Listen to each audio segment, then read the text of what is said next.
नमस्ते।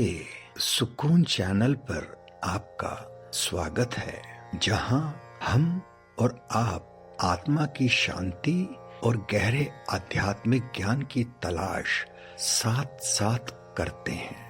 आज जिस किताब से हम गुफ्तगू करेंगे उसका नाम है जीव आत्मा जगत के नियम, the laws of the spirit world, जो हमें आत्माओं की दुनिया के रहस्यों और आध्यात्मिक नियमों से रूबरू कराती है।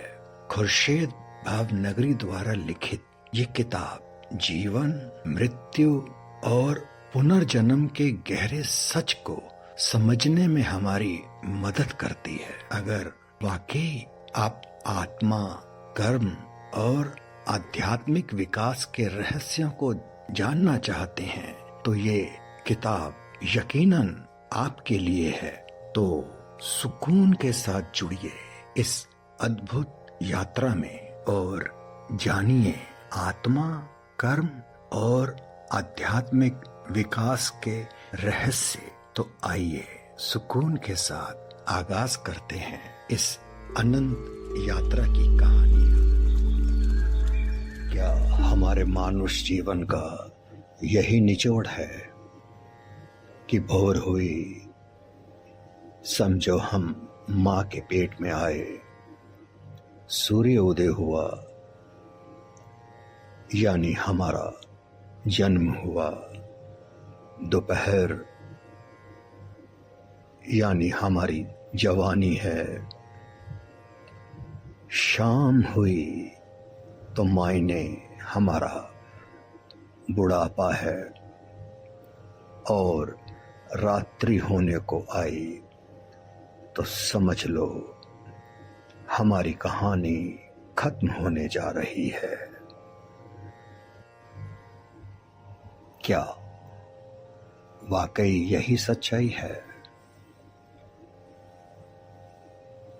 लगता तो ऐसे ही है, लेकिन इस सच्चाई के साथ कुछ और भी हकीकतें जुड़ी हुई हैं। कुछ ऐसे सवालात जो हमें ताउम्र तसल्ली से बैठने नहीं देते। आइए, क्या हैं वे सवालात जो ताउम्र हमें भगाते रहते हैं? पहला सवाल, क्यों हूं मैं? जी, मैं क्यों हूं? किस लिए भेजा गया हूं मैं यहां?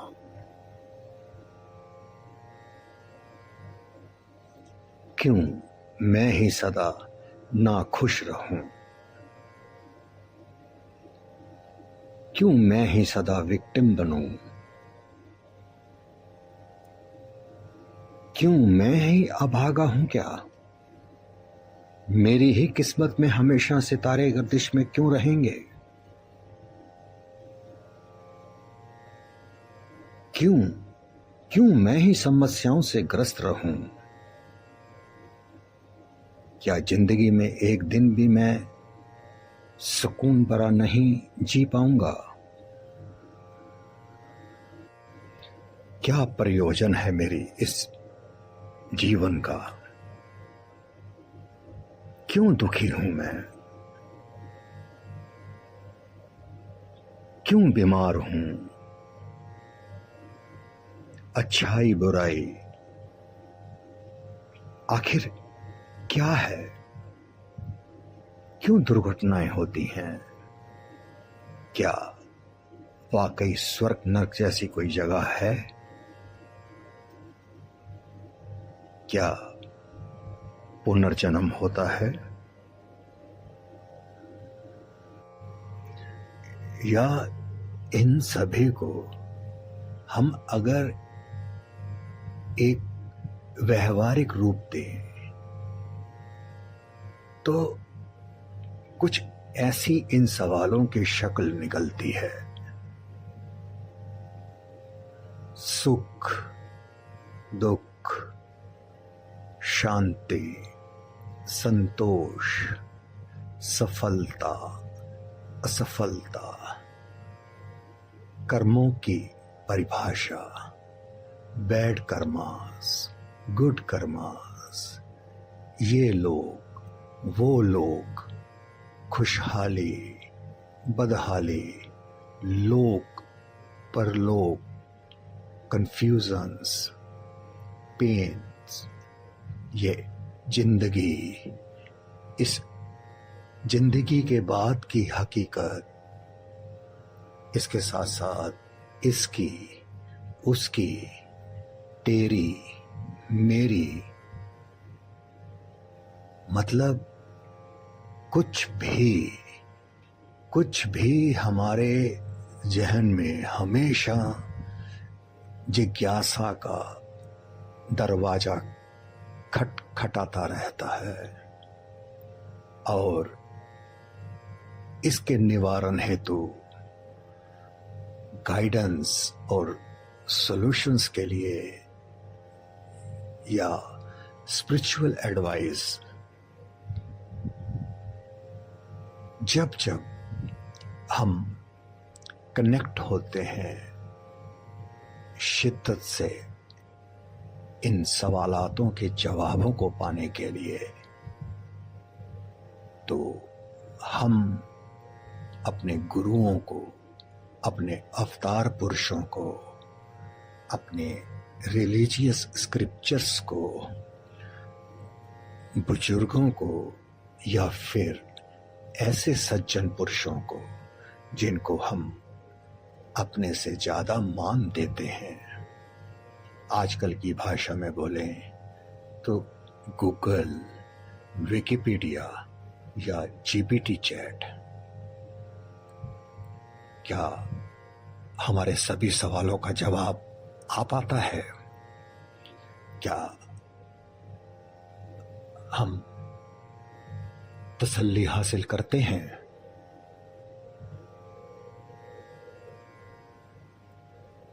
आप क्या कहेंगे यदि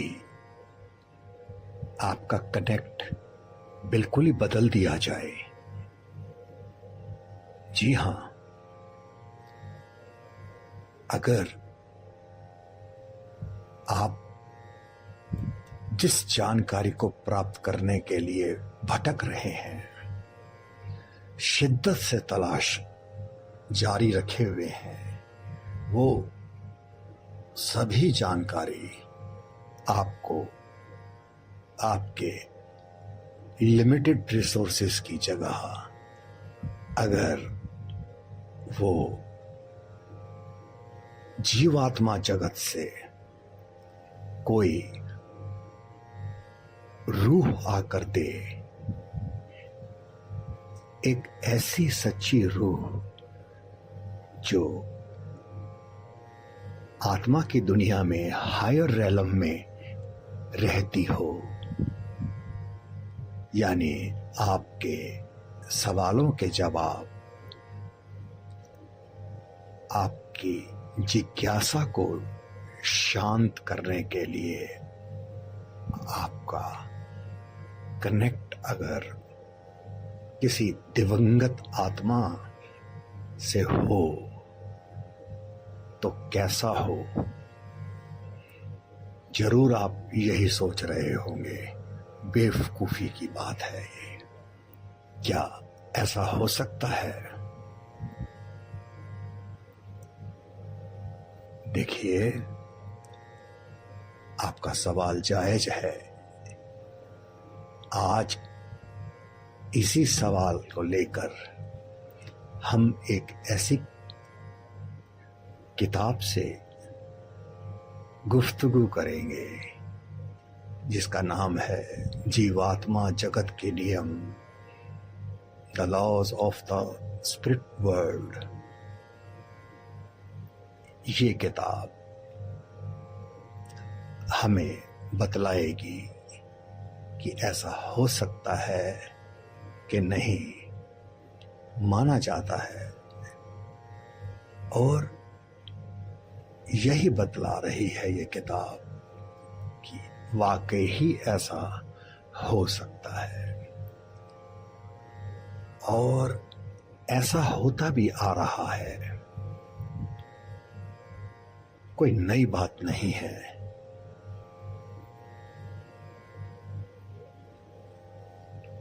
एक बात हम और बखूबी जानते हैं, कहा जाता है ना कि ज्ञान शक्तिशाली है, और अगर हम कोई लेंस अपने जिंदगी के विस्तार पे लगाएं तो हम पाएंगे बहुत बहुत सी हमारी समस्याएं, बहुत बहुत से हमारे सवाल हमारी अपनी लिमिटेड नॉलेज की वजह से हमें तंग कर रहे हैं। जब जब हम अपनी नॉलेज को एक्सेल करते हैं, हमारे सवालों के जवाब सरल होकर हमें खुशियों से जोड़ देते हैं, सुख शांति से जोड़ देते हैं। तो ऐसे ही हम अगर ब्रह्मांड की बात करें, एक संपूर्ण ब्रह्मांड है जिसके बारे में हम अपनी सारी बुद्धि के बावजूद उसकी था नहीं पा सके हैं, अब तक अनअवेयर हैं। और उसी ब्रह्मांड में स्थापित है ये आत्मा की दुनिया। अपने लिमिटेड नॉलेज की वजह से हम इस दुनिया से इनकार करते आ रहे हैं या इनकार करते हैं। तो आइए हम अपनी नॉलेज को थोड़ा एक्सेल करते हैं, बढ़ाते हैं अपने ज्ञान को, और इस आत्मा की दुनिया को समझने की कोशिश करते हैं। और इस हमारी कोशिश में हमारी सलाहकार, हमारी साथी ये किताब रहेगी। आइए इस किताब के फलसफे के बारे में थोड़ा रूबरू होते हैं। इस किताब का फलसफा बस इतना भर है कि 22 फरवरी 1980 एक ऐसा मनहूस दिन, जिस दिन खुर्शीद व रूमी भाव नगरी के जीवन में भूचाल आया। बहुतों के लिए ये एक आम दिन रहा होगा, लेकिन भावनगरी परिवार के लिए किसी भूकंप से कम नहीं था। उनका सब तिनका तिनका करके उजड़ गया।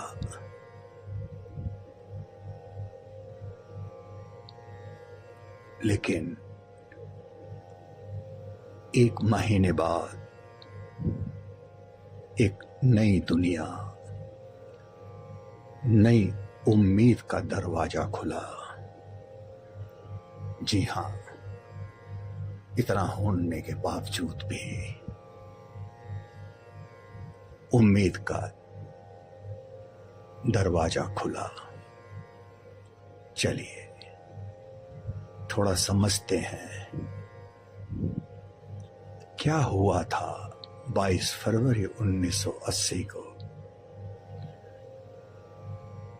एक महीने के बाद कौन सी नई दुनिया का दरवाजा खुला? आइए इस जीवात्मा जगत के नियम, the laws of the spirit world, तफ्तीश करते हैं और जानते हैं इसकी हकीकत। इस किताब की शुरुआत कुछ इस तरह से हुई। सबसे पहले समर्पण की बात हुई। इस किताब को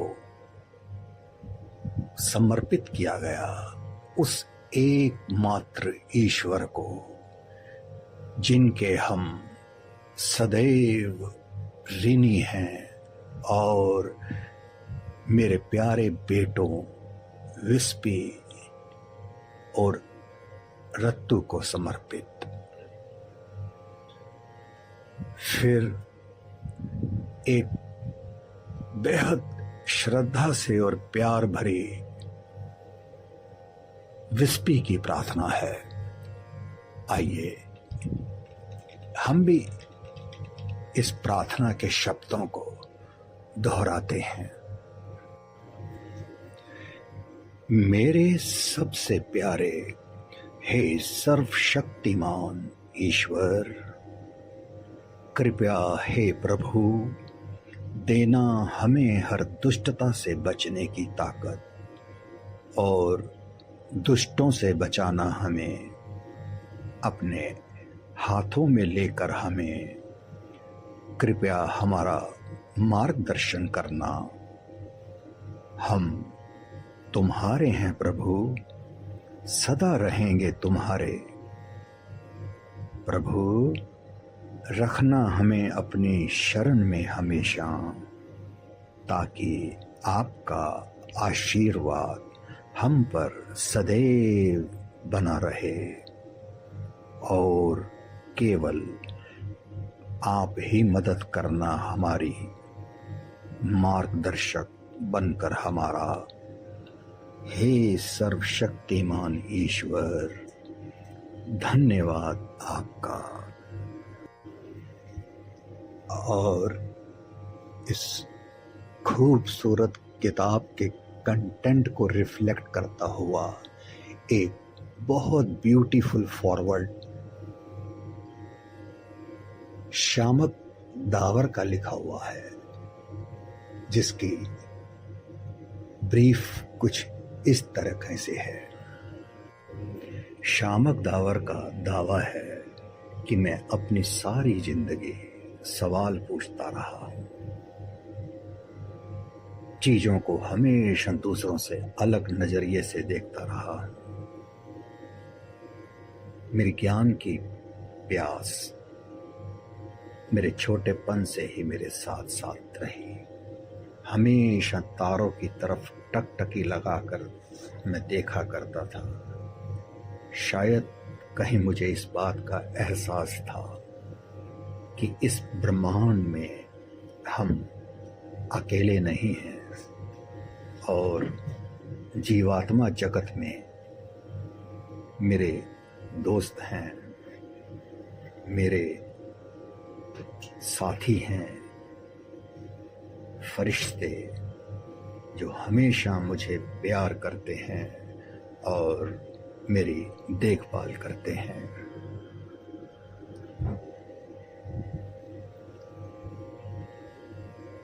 धार्मिक परिवार होने की वजह से उनको सभी धर्मों का आदर सिखाया गया। अपना एक छोटा सा अनुभव वो फॉरवर्ड में शेयर करते हैं कि मैं शिरडी के साईं बाबा का परम भक्त हो गया था, और मैंने उन्हें पृथ्वी पर आध्यात्मिक गुरु की तलाश करने की इस गहरी इच्छा के बारे में बताया। तो बाबा ने उनको बाद में एक महिला के संपर्क में लाया, जिनका नाम खुर्शीद भावनगरी था। उनका कहना है कि मैं उनसे पहले दिन मिला और उनके दो दिवंगत बेटों विस्पी और रत्तू से मैंने बातें की, और जब उन्होंने मुझे छोटा भाई कहकर पुकारा तो मुझे ऐसा एहसास हुआ कि मेरा उनसे कोई गहरा संबंध है। मृत्यु के बाद की दुनिया को लेकर खुर्शीद भावनगरी या जिसको प्यार से वो खुर्शीद आंटी कहा करते थे, बहुत सी उनको जानकारियां मिली और ऐसे ऐसे मिस्टिकल बातें डिस्कस हुई, रहस्यों से पर्दे उठे। इस आसान तरीके से सरलता के साथ डिमिस्टिफाई हुई चीजें लगभग 25 साल का सफर रहा शाम अकताबर और खुर्शीद भावनगरी का। उनका कहना है, सौभाग्य से सिर्फ वो ही एक अकेले इंसान नहीं थे जिसकी जिंदगी खुर्शीद आंटी और रूमी अंकल की वजह से बदली हो। 25 सालों के दौरान हजारों लोग उनके पास आए और आध्यात्मिक ज्ञान, मार्गदर्शन, समाधान और उपचार उन्होंने प्राप्त किए और सभी उनको आदर से खुर्शीद आंटी ही कहा करते थे। उम्मीद करते हैं शाम दावक कि ये किताब आपको यही सारी चीजें देगी, आध्यात्मिक ज्ञान, मार्गदर्शन, समाधान और उपचार। एक शुभ भावना के साथ वे अपना फॉरवर्ड समाप्त करते हैं कि ईश्वर आपका भला करे। सृष्टि को दो अलग अलग और फिर भी सह अस्तित्व वाली दुनिया से बना बताते हैं, प्राकृतिक दुनिया और आध्यात्मिक दुनिया, नेचुरल वर्ल्ड और स्पिरिचुअल वर्ल्ड। नेचुरल वर्ल्ड यानी प्राकृतिक दुनिया में वे सब कुछ शामिल है जो आप अपने आसपास देखते हैं, घास, आकाश, घर, दूसरे लोग, आपका अपना शरीर। और स्पिरिचुअल वर्ल्ड यानी आध्यात्मिक दुनिया जो अदृश्य वास्तविकताओं से भरी पड़ी है। ये अनसीन रियलिटीज, इनका सामना हम केवल और केवल मृत्यु के बाद ही कर पाते हैं। स्वर्ग, नरक और बीच में आत्माओं की दुनिया।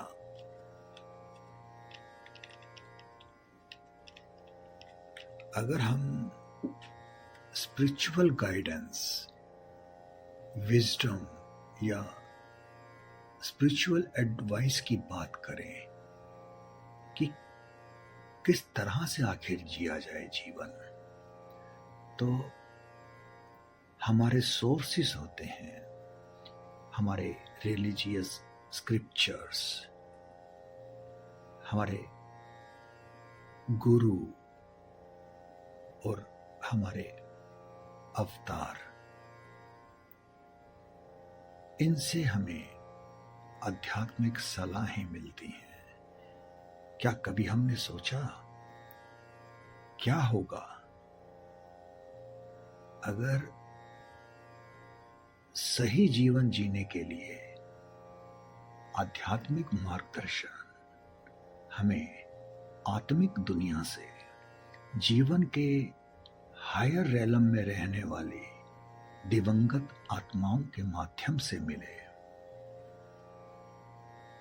जी हां, आत्मिक जगत के नियम, लॉज ऑफ स्पिरिट वर्ल्ड, ये पुस्तक प्रिसाइजली इसी तरफ इंगित कर रही है। खुर्शीद भावनगरी द्वारा लिखित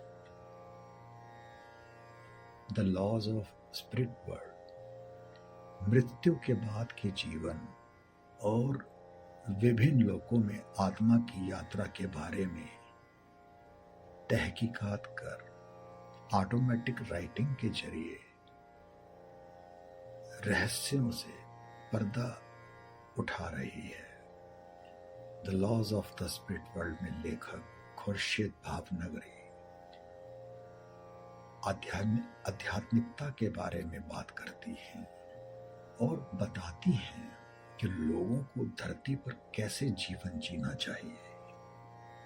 ये पुस्तक कई दार्शनिक और आध्यात्मिक क्षेत्रों जैसे कि मृत्यु के बाद का जीवन, अच्छाई बनाम बुराई और स्वतंत्र इच्छा पर प्रकाश डालती है।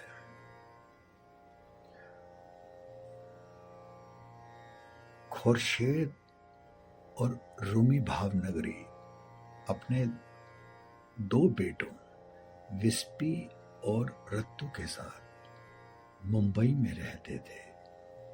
बेहद खुशहाल और उल्लास भरा उनका जीवन चल रहा था। जैसे जैसे लड़के बड़े होते गए, उन्हें मोटरिंग के सभी पहलुओं में बेहद दिलचस्पी होने लगी और उन्होंने मोटर सर्विसेज और रिपेयर का एक गैरेज स्थापित किया। उन्हें मोटर रैलियों में पार्टिसिपेट करने का बहुत शौक था और उन्होंने कई मोटर रैलियों में भाग लिया। 1980 में विस्पी और रत्तू को 1632 मील की क्रॉस कंट्री मोटर रैली में भाग लेना था और उससे पहले वे ट्रायल रन के लिए गए थे, लेकिन दुर्घटना में दोनों की मौत हो गई। उनकी मां खुर्शीद बहुत निराश हो गई, अपने भगवानों से परेशान हो गई। वे एक बहुत ही धार्मिक महिला थी। उनके अपने शब्दों में, मैं भगवान, धर्म और जीवन को त्यागने के लिए तैयार थी। विस्पी और रत्तू 22 फरवरी 1980 को एक घातक कार एक्सीडेंट में मारे गए। माता पिता खुर्शीद भावनगरी और रूमी भावनगरी का शांतिपूर्ण और खुशहाल जीवन अपने प्यारे नौनिहालों की आकस्मिक मृत्यु के कारण रातों रात बिखर गया।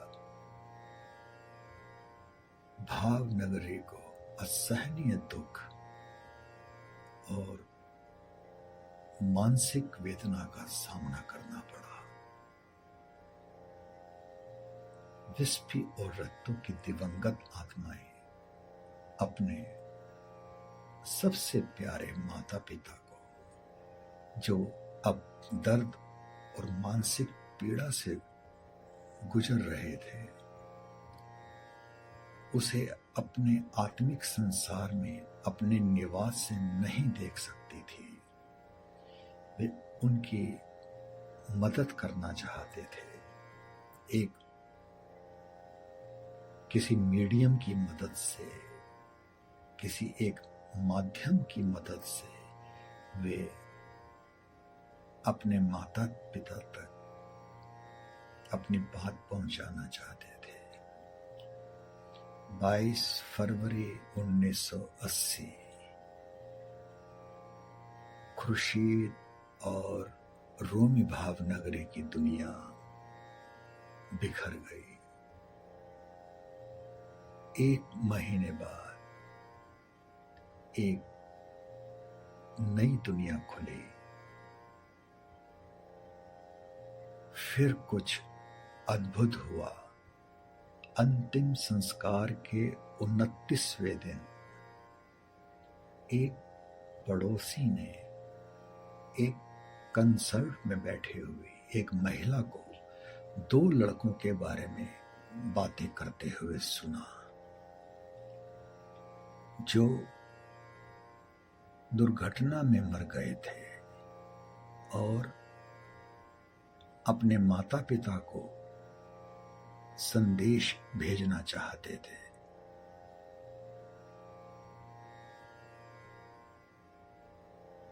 खुर्शीद और उनके पति अगले दिन उस महिला से मिले और एक सेशन के दौरान अपने टूटे हुए माता पिता को ये बताना चाहते थे कि वे आत्मा की दुनिया में खुश हैं और उन्हें चिंता करने की जरूरत नहीं है, क्योंकि वे अपने माता पिता को देख सकते हैं। खुर्शीद और रूमी भावनगरी ने अपने बेटों विस्पी और रत्तू को एक दुखद कार दुर्घटना में खो दिया। अपने दोनों बेटों के चले जाने के बाद दंपत्ति को लगा कि वे ज्यादा दिन तक जीवित नहीं रह पाएंगे। वे ईश्वर पर से सारा अपना भरोसा खो चुके थे, लेकिन आध्यात्मिक दुनिया से आए एक चमत्कारी संदेश ने उन्हें आशा दी और उन्हें एक अविश्वसनीय यात्रा पर भेज दिया।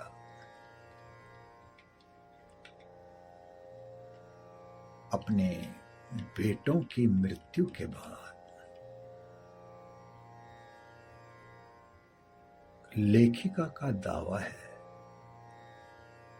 कि 1 महीने बाद उन्हें अपने बेटों से संदेश मिले, जिसमें उन्हें ऑटोमेटिक राइटिंग के माध्यम से संवाद करने के लिए कहा गया।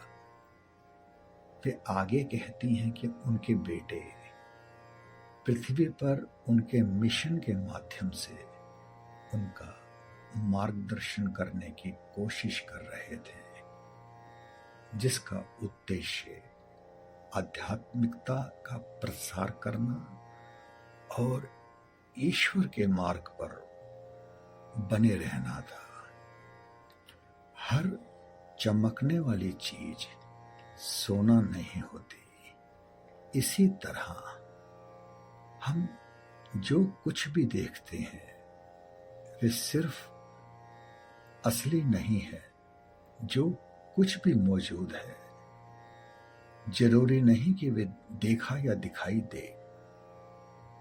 इस दृश्यमान दुनिया एक तैरते हुए ग्लेशियर की तरह है, जिसका 1/3 हिस्सा पानी के ऊपर है और 2/3 हिस्सा पानी के नीचे है, जो नंगी आंखों से नहीं दिखाई देता। ऐसी और भी कई जटिलताएं हैं, जिनमें से कुछ अज्ञात हैं। कुछ लोग उन्हें रहस्य या कल्पनाएं कहते हैं, लेकिन जो लोग उन अनुभवों से गुजरे हैं उनके लिए वे हाथ या पैर या स्पर्श और वास्तविक जीवन जीने के अनुभव के समान वास्तविक लगते हैं।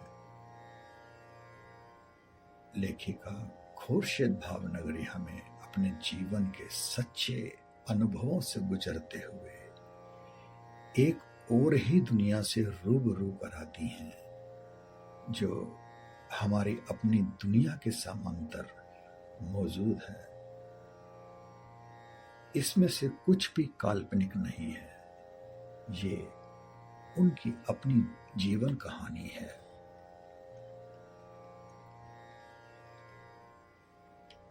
जैसे जैसे समय बीतता गया, खुर्शीद भावनगरी ने खुद एक मीडियम के रूप में आत्माओं की दुनिया से संवाद करने का कौशल सीखा और वे नियमित रूप से अपने बच्चों की आत्माओं से संवाद करने लगी। उसने ऑटो राइटिंग का हुनर भी हासिल कर लिया था, जिसके तहत आत्माएं अपने संदेश लिखवाती थी और मीडियम ट्रांस की स्थिति में लिखता है और यह माध्यम के लिए पूरी तरह से अज्ञात भाषा में हो सकता है। इस मामले में जितने भी मैसेजेस लिखे गए वे इंग्लिश में थे और भावनगरी को सिर्फ गुजराती ही आती थी।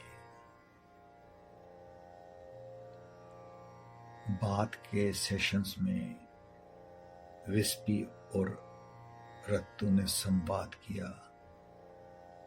माँ और पिताजी ये विस्पी और रत्तू हैं।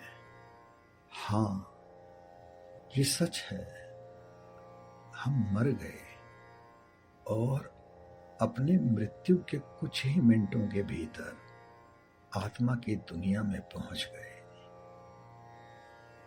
ये भगवान की इच्छा है और भगवान जानता है कि हम में से प्रत्येक के लिए क्या सबसे अच्छा है। भगवान बहुत अच्छे हैं। आपको हमारे लिए रोना नहीं चाहिए या हमें याद नहीं करना चाहिए। हम यहाँ बहुत खुश हैं। हम आपको हर समय देख सकते हैं और आपकी देखभाल कर रहे हैं जब तक आप पूरी तरह से शांत और खुश नहीं हो जाते। हम आपसे संवाद नहीं कर पाएंगे। आपकी एकाग्रता की शक्ति विकसित करनी होगी। खुर्शीद और रूमी ने बाद में अपने बेटों के साथ सीधे संवाद करने की शक्तियां विकसित की और पुस्तक में आत्मिक दुनिया के बारे में रहस्य उजागर किए। बताया गया कि वे हमें और जिस दुनिया में हम रहते हैं उसे किस प्रकार देखते हैं। सही और गलत की अंतर्दृष्टि, ईश्वर की इच्छा, देखे और अनदेखे डायमेंशंस और अदृश्यता के पर्दे के पीछे से अदृश्य शुभ चिंतकों का निरंतर मार्गदर्शन। भयानक क्या ऐसा नहीं लगता? फिर भी उसके दृढ़ विश्वास और वास्तविक जीवन के अनुभवों के साथ कोई भी उसके विश्वास के आगे झुक जाता है और ये एक सवाल छोड़ जाता है, क्या हम पर नजर रखी जा रही है और हमें निर्देशित किया जा रहा है? खुर्शीद की किताब एक आंख खोलने वाली किताब है। ये रहस्य उद्घाटन की मृत्यु के बाद हम कहीं नहीं जाते, बस अलग अलग आवृत्तियों पर चले जाते हैं और सदैव संपर्क में रहते हैं। बस हमें पता नहीं है या हम हैं, खुद ही पता लगाएं। इस तरह से विस्पी और रत्तू ने कथित तौर पर आत्माओं की दुनिया, वहां आत्माओं के अस्तित्व के विभिन्न क्षेत्रों, कैसे पापी आत्माओं को नीचे के रैलम में दर्दनाक जीवन जीना पड़ता है और अच्छी आत्माएं स्वर्ग आनंद का आनंद ले सकती हैं।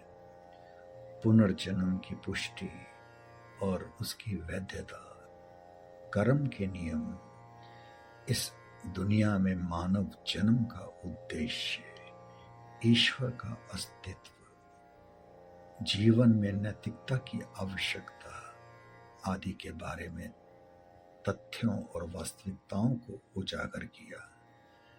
भावनगरी के ऑटोमेटिक राइटिंग, उनकी नोट्स, उनकी अपनी मृत्यु के बाद इस पुस्तक के रूप में सामने आए। ऐसे प्रश्नों की भी जांच की गई, जैसे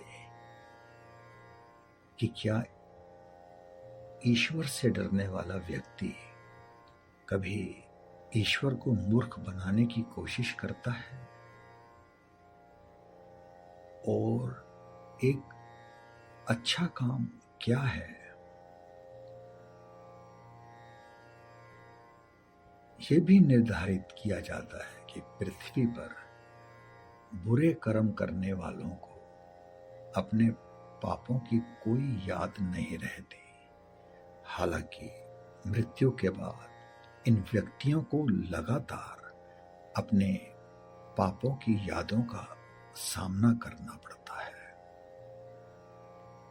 इस पुस्तक में सबसे रोचक बात वो ये है कि विस्पी और रत्तू की आत्माओं द्वारा हमारे सामने प्रकट की गई आध्यात्मिक दुनिया का वर्णन है।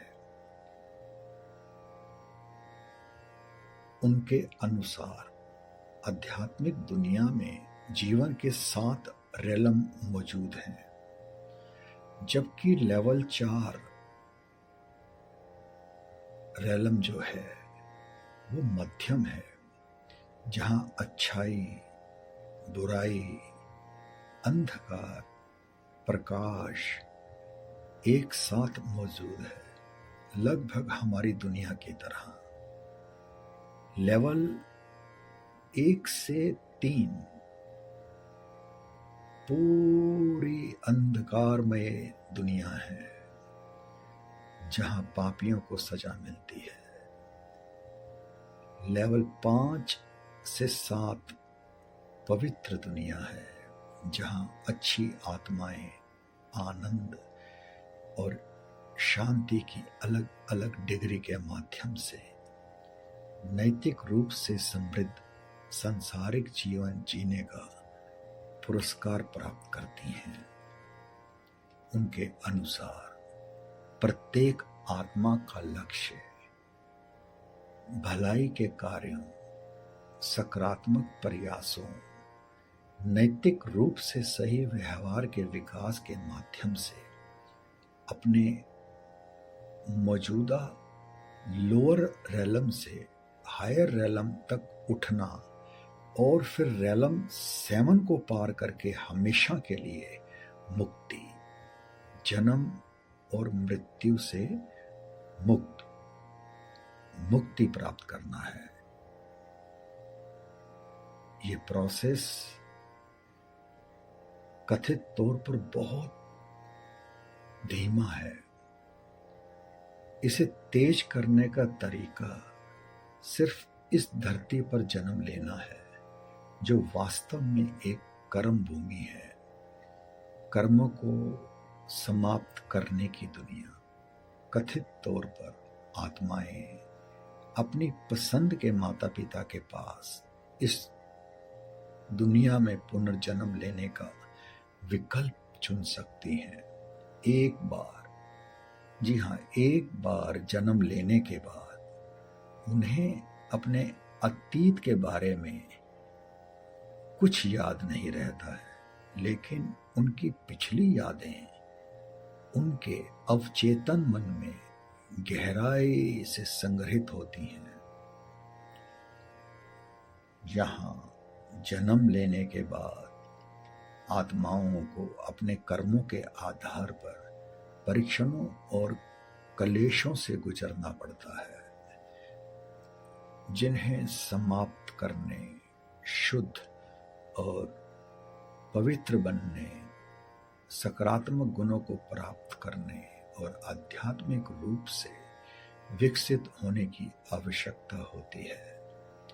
मानव जन्म का उद्देश्य ठीक यही है। केवल मानव जन्म के माध्यम से ही कर्म और वासनाएं तेजी से समाप्त हो जाती हैं, जिससे आत्माएं हायर लेवल तक पहुंच जाती हैं।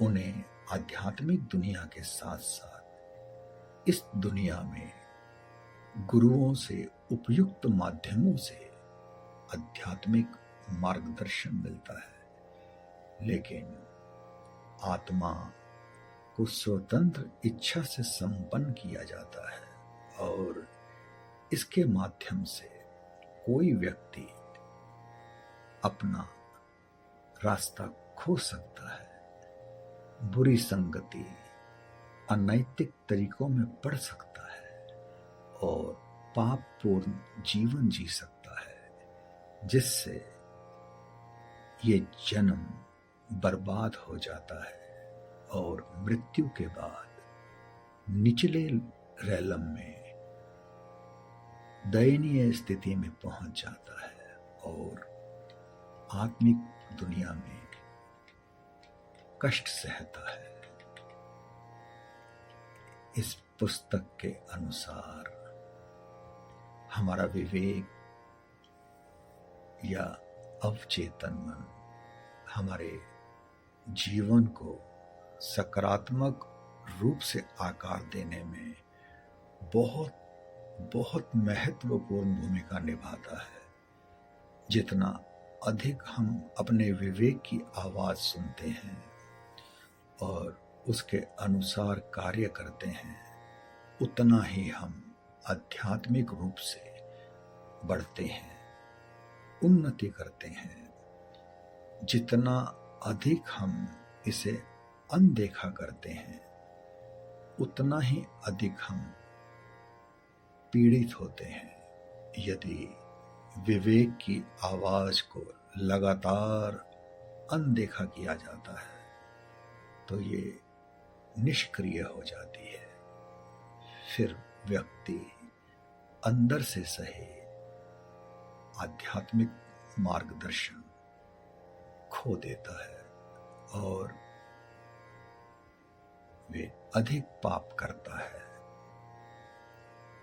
आध्यात्मिक ज्ञान के कई प्रमुख पहलू जो रत्तु और विश्वी की आत्माएं इस पुस्तक के माध्यम से बताती हैं, वे हिंदू धर्म के मूल सिद्धांतों के साथ बहुत ही आश्चर्यजनक रूप से बखूबी मेल खाती हैं। कई बातें ऐसा मालूम होता है कि कोई पुराण और इतिहास, रामायण, महाभारत, हिंदू धर्म ग्रंथों से हमें प्राप्त हुई बातों के अनुरूप है। इस पुस्तक में कई बातों को समझाने के लिए वास्तविक जीवन की कहानियां दर्ज की गई हैं कि कैसे लोग अपने मानुष जीवन और पुनर्जन्म के उद्देश्य को भूल जाते हैं और भटक जाते हैं। कैसे वास्तव में अच्छी आत्माओं के लिए, सुधारात्मक कार्यवाही के लिए आध्यात्मिक मार्गदर्शन आत्मिक दुनिया से आता है। ये पुस्तक मूलतः सकारात्मक जीवन जीने के लिए मार्गदर्शन की आध्यात्मिक पुस्तक है। आध्यात्मिक साधक इस पुस्तक से बहुत ही आश्वस्त करने वाले सुझाव और मार्गदर्शन पा सकता है, जो ईश्वर में उनके विश्वास को मजबूत कर सकता है और सही और आध्यात्मिक रूप से समृद्ध जीवन जीने में मदद कर सकता है। यकीनन कुछ को ये किताब थोड़ी उबाऊ लग सकती है। रैशनलिस्ट को ये किताब अंधविश्वास और नैतिक शिक्षा को बढ़ावा देने वाली एक कल्पना की उपज भर लग सकती है। लेकिन जो लोग ना तो आध्यात्मिक साधक हैं और ना ही तर्कवादी, बल्कि जो इस जीवन में अपने द्वारा किए गए सही और गलत कार्यों के परिणामों के बारे में चिंतित हैं, उनके लिए यह पुस्तक विचार, आत्मनिरीक्षण और आत्मसात करने के लिए बहुत कुछ दे सकती है।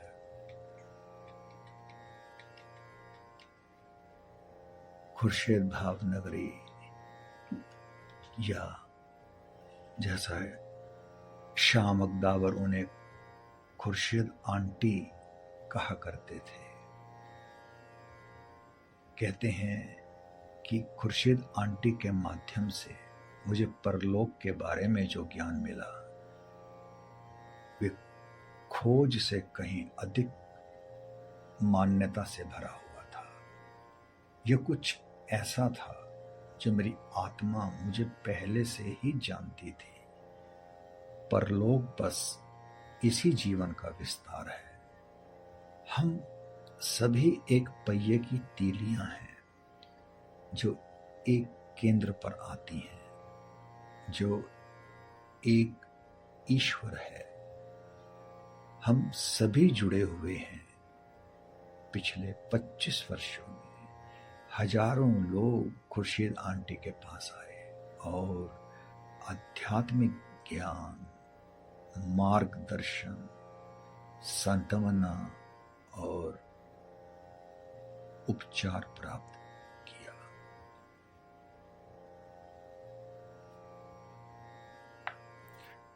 आइए पुस्तक में विस्पी और रतु के द्वारा बताए गए 7 रैलम्स के बारे में थोड़ा सा डिटेल जानते हैं।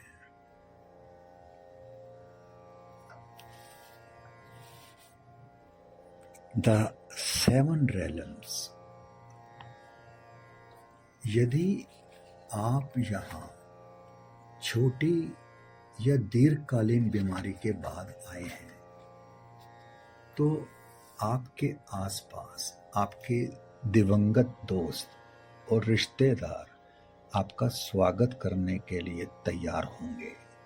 लेकिन यदि आपकी मृत्यु अचानक हुई हो, तो आपके स्वागत में वे थोड़ी देर से पहुंचेंगे। आप भरोसा करें कि वे आएंगे, जरूर आएंगे, बशर्त आप लोअर रैलम में ना हो। उस स्थिति में किसी उच्च भली आत्मा द्वारा स्वागत किए जाने की उम्मीद ना रखिए। बहरहाल बुरी आत्माएं आपको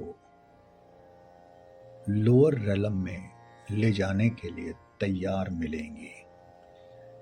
जीवात्मा जगत में, स्पिरिचुअल वर्ल्ड में 7 रेलम्स होते हैं। प्रत्येक रेलम 0 से 9 यानी रेलम 1-0 का मतलब रहेगा रेलम 1 स्टेज 0।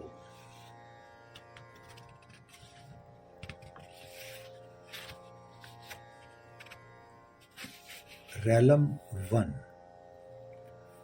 सबसे लोएस्ट और सबसे डार्केस्ट और हमारे पृथ्वी के सबसे नजदीक होता है। ये सबसे भयानक जगह होती है। यहाँ बंजर चट्टानें होती हैं, जहाँ रेंगने वाले जंतु होते हैं, जो दरअसल विकृत शरीर, दुष्ट और कुविचारों से भरे मन वाली मनुष्य आत्माएं होती हैं। उनके शरीर हमारी तुलना में बहुत भारी होते हैं और वे बंजर इलाके में रहती हैं और अत्यधिक अंधेरे में चट्टानों पर रेंगती रहती हैं। वे कभी रोशनी की एक नन्ही किरण भी नहीं देख पाती। रेलम 2 होता तो ये भी भयानक ही है, लेकिन रेलम 1 से अंधेरा थोड़ा कम होता है। ना ही यहाँ रहने वाली आत्माओं के शरीर उतने विकृत और भारी होते हैं। वे भी पथरीली गुफाओं में रहते हैं, एक दूसरे से घृणा करते हैं, घिनौनी और भद्दी भाषा का प्रयोग करते हैं। उन्हें भी रोशनी अथवा कोई भी अच्छी चीज नसीब नहीं होती। रेलम 3 थोड़ा सा बेहतर है, लेकिन रोशनी यहां भी नहीं होती। यहां आत्माओं के शरीर पहले और दूसरे रेलम की तुलना में हल्के होते हैं। वातावरण बहुत ही भारी और कोहरे से भरा होता है। आत्माओं के शरीर देखने में मनुष्य की तरह, लेकिन बूढ़े और अधूरे नजर आते हैं। थर्ड रेलम की आत्माओं में एक दूसरे के प्रति दुर्भावनाएं होती हैं और वे हर चीज के लिए एक दूसरे पर आरोप लगाती हैं। वे वहां यानी तीसरे रेलम में पहली बार आने वाली आत्माओं को पकड़कर अपना गुलाम बना लेती हैं और अपने दुष्ट कामों में मदद करने को उन्हें मजबूर करती हैं। चौथा रेलम एक मध्य लोक है। ये पृथ्वी जैसा है, जहां दिन और रात दोनों होते हैं। ये ऐसा लोक है जिसमें मनुष्य की आत्मा अपनी जीवन यात्रा शुरू करती है। उन्हें चौथे रेलम के 5वें लेवल से उठने या नीचे गिरने का अवसर दिया जाता है और ये पूरी तरह हम पर निर्भर करता है। 5वां रेलम, इस रेलम से स्वर्ग शुरू हो जाता है, जो धरती के किसी सुंदर स्थान जैसा होता है। आकाश में हमेशा एक हल्की सी चमक रहती है। इस लोक की आत्माएं एक दूसरे की मददगार होती हैं, सहयोग की भावना से भरी हुई होती हैं। इनके शरीर काफी हल्के होते हैं और उनमें कोई विकृति नहीं होती। छठा रेलम बहुत सुंदर है। यहाँ खूबसूरत चमकीली हरी घास, पेड़ और ऐसे रंग बिरंगे फूल होते हैं जो पृथ्वी पर नहीं पाए जाते। ये लोग धूप खिले दिन की तरह हमेशा रोशन रहता है। यहाँ आत्माएं लगभग पूर्ण होती हैं।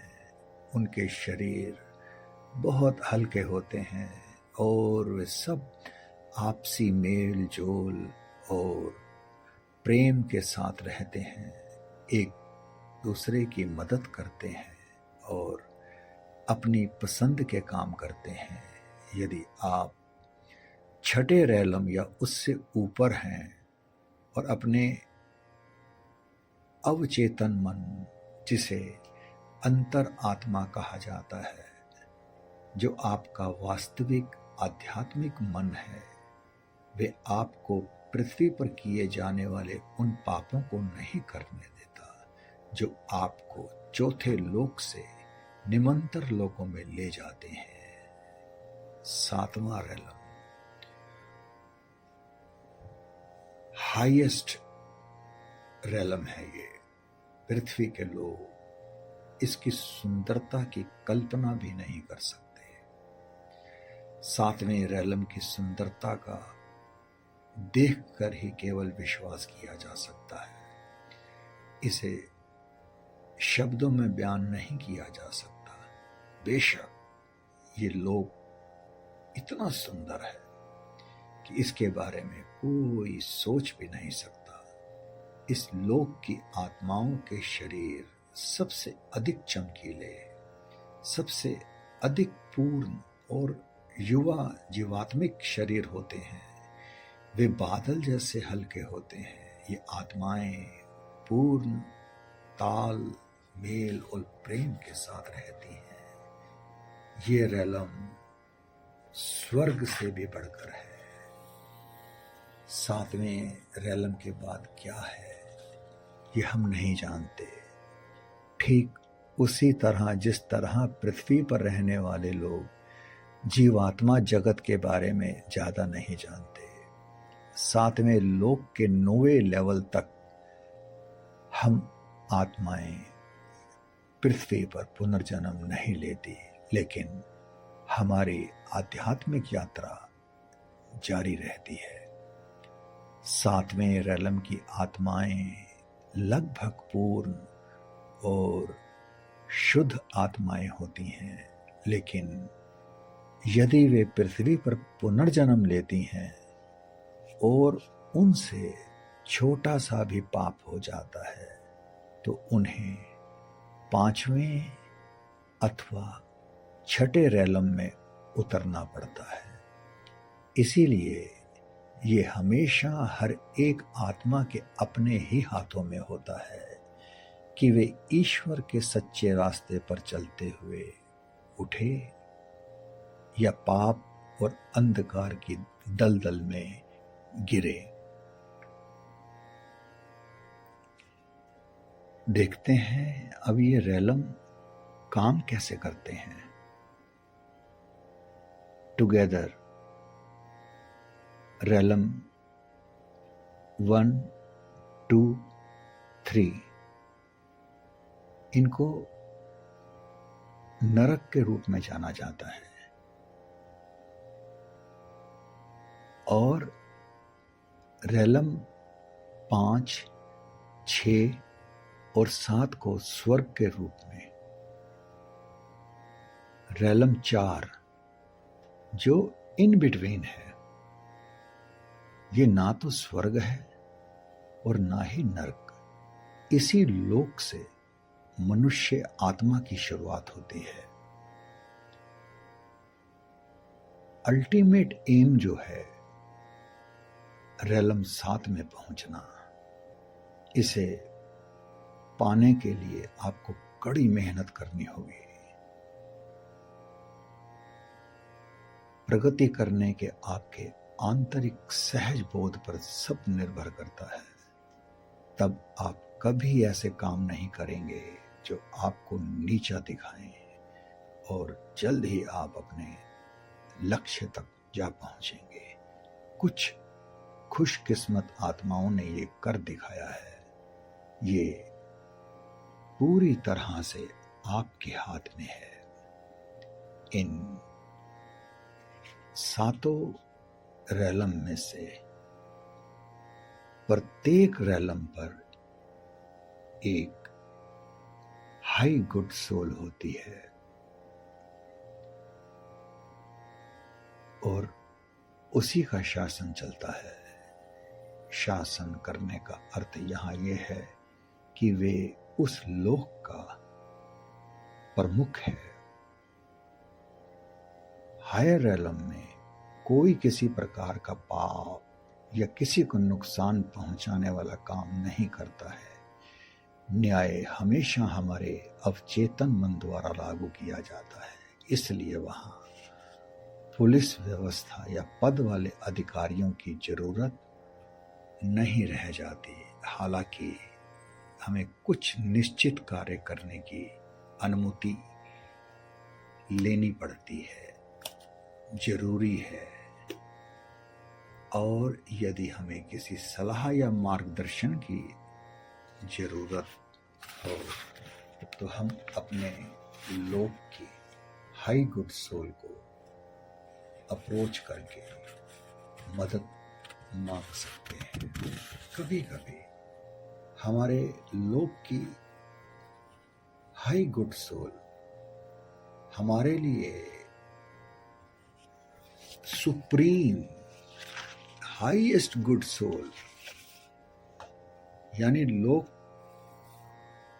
रैलम 7 के प्रमुख से अनुमति लेनी होती है, जो एक सम्राट की तरह सभी लोकों का प्रमुख होता है।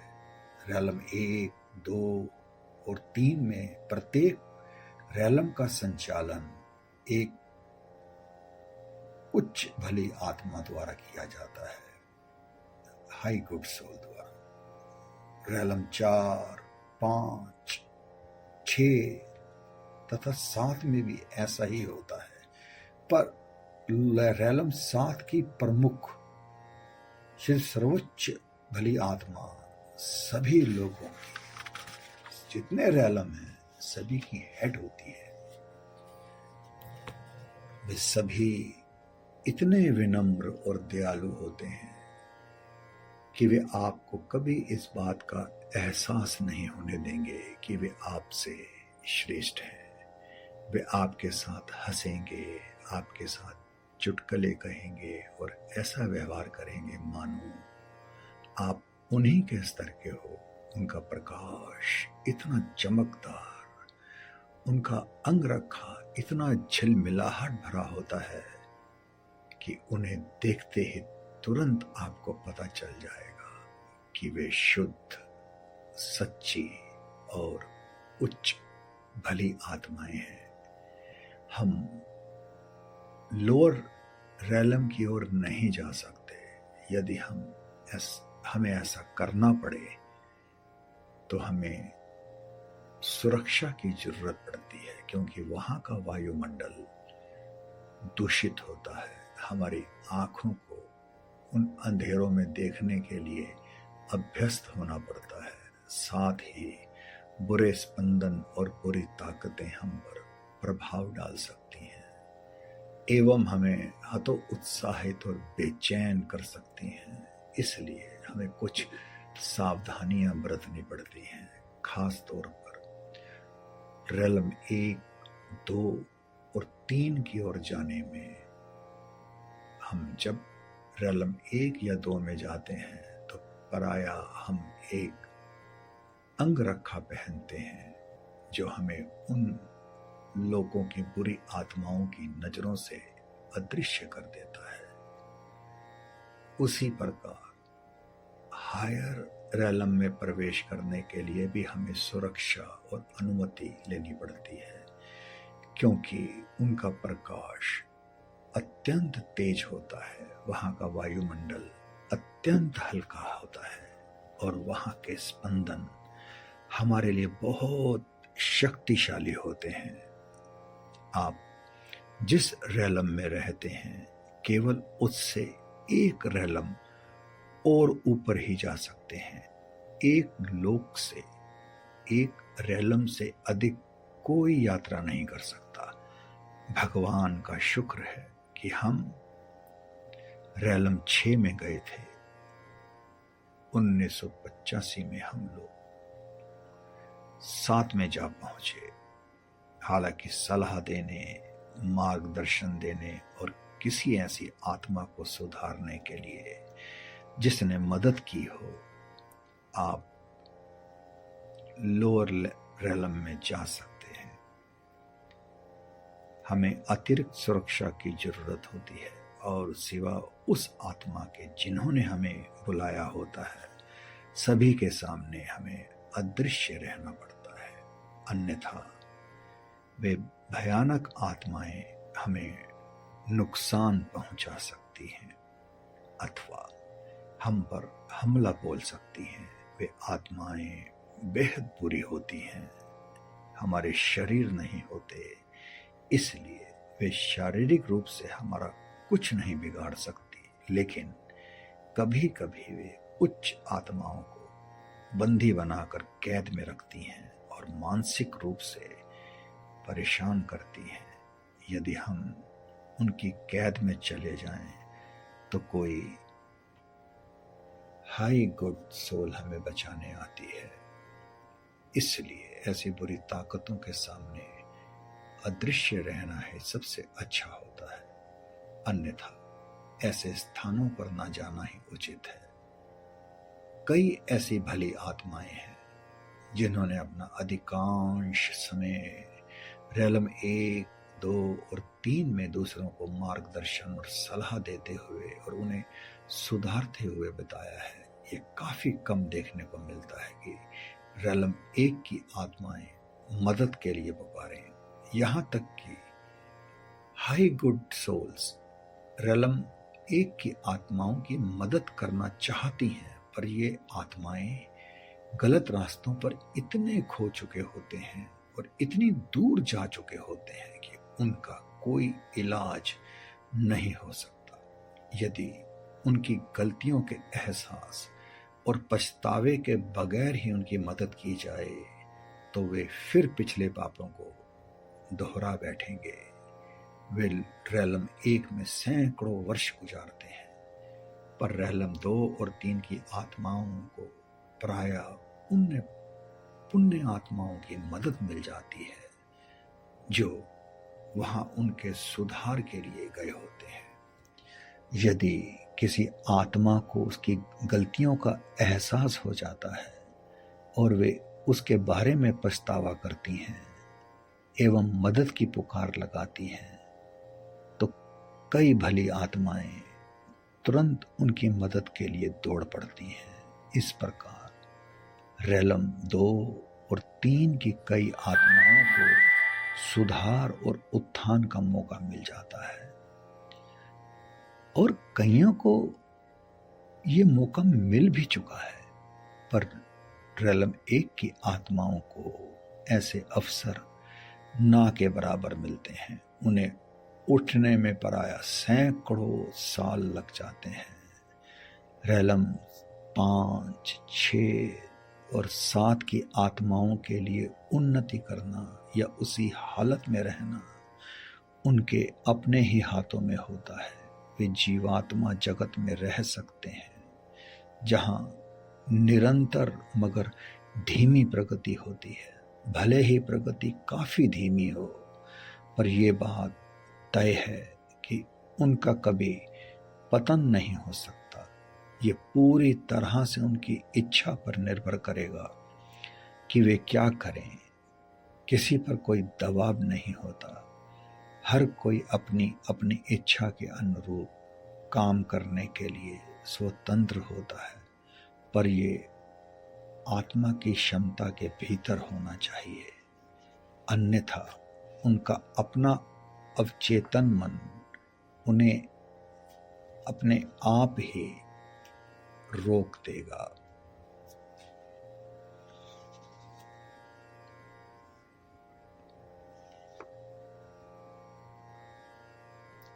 ये थी laws of the spirit world, आत्मिक जगत के नियम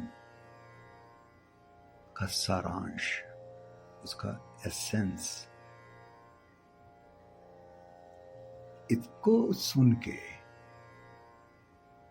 आध्यात्मिक दुनिया के नियम पढ़ने के बाद, सुनने के बाद, ईश्वर, स्वतंत्र इच्छा और जीवन के अर्थ जैसी अवधारणाओं पर, अपनी स्थिति पर पुनर्विचार करने के लिए मजबूर होना पड़ेगा।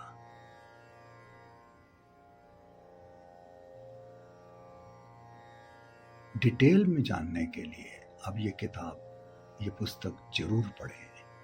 और हर किसी को जो आध्यात्मिक प्रगति चाहता है उसे ये पुस्तक अवश्य पढ़नी चाहिए, ताकि हम अपने इल्यूजन्स को, अपने डाउट्स को, अपने सवालों के जवाब प्राप्त कर दिन प्रतिदिन बेहतर इंसान बनने और धरती पर जन्म लेने के उद्देश्य की पूर्ति के लिए सचेत प्रयास कर सके।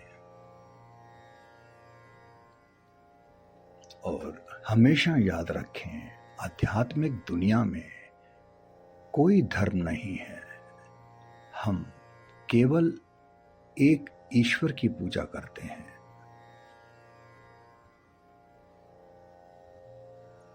यदि आप जीवन और मृत्यु, न्याय और कर्म के रहस्यों के बारे में और अधिक जानने में रुचि रखते हैं, तो ये पुस्तक आपको निराश नहीं करेगी। गारंटी है कि इसे पढ़ने के बाद आप प्रभावित हुए बिना नहीं रहेंगे। आइए वीडियो का समापन एक बहुत ही अच्छी प्रार्थना से संपन्न करते हैं। बहुत प्यारी प्रार्थना जो इसी किताब का एक अंग है। विस्पी और रत्तू का हमारे लिए प्यार है।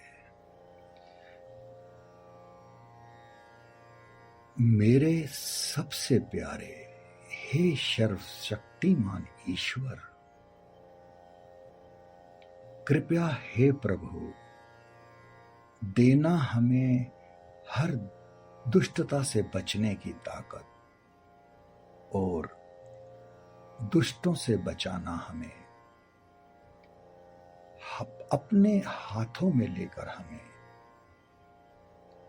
कृपया हमारा मार्गदर्शन करना। हम तुम्हारे हैं प्रभु, सदा रहेंगे तुम्हारे। प्रभु, रखना हमें अपनी शरण में हमेशा, ताकि आपका आशीर्वाद हम पर सदैव बना रहे और केवल आप ही मदद करना हमारे मार्गदर्शक बनकर हमारा। हे सर्वशक्तिमान ईश्वर, धन्यवाद आपका, धन्यवाद आपका, धन्यवाद आपका।